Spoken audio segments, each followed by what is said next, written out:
निश्चितपणानं विजय हा ठरलेला आहे. तो भासून नाही तर ठासून होणार आहे. लोकांनी इलेक्शन हातात घेतलेले आहे.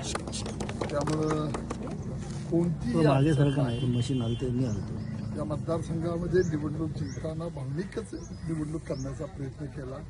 काम काय 35 वर्षामध्ये किंवा पुढं काय करायचं आहे याचा उल्लेख न झाल्यामुळे लोकांनी ही इलेक्शन हातामध्ये घेतली आहे. आपला आणि विरोधकाचा एकच मुद्दा होता तो MIDCचा. तो मुद्दा सोडून निघालेला आहे का? MIDCचा फार छोटा लोकांना फसवण्याचा उद्देश होता. 50-52 एकरची ती MIDC एखादा मध्यम प्रकल्प होईल आणि 50-60 लोकांना काम मिळेल, पण हजारो बेरोजगार युवकांच्या हाताला काम देतो असं लोकांच्या पुढं, तरुणांच्या पुढं गाजर दाखवलं, त्यांच्या जीवनाची थट्टा केली, त्यांच्या भविष्याशी खेळले. त्यामुळे लोकांनी हे सगळं ओळखलंय.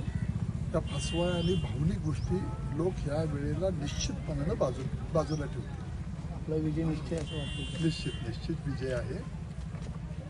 लोकांनी इलेक्शन हातात घेतल्यामुळे विजय हा निश्चित आहे. तालुक्यात विरोधकांकडून आरोप केला जातो की गुंडगिरीचं वातावरण होतं. तर त्या शिळाखडीला काही ऊत आणायचा प्रयत्न झाला पण काही येत नाही. गुंडगिरी असती तर लोक माझ्याबरोबर आले नसते.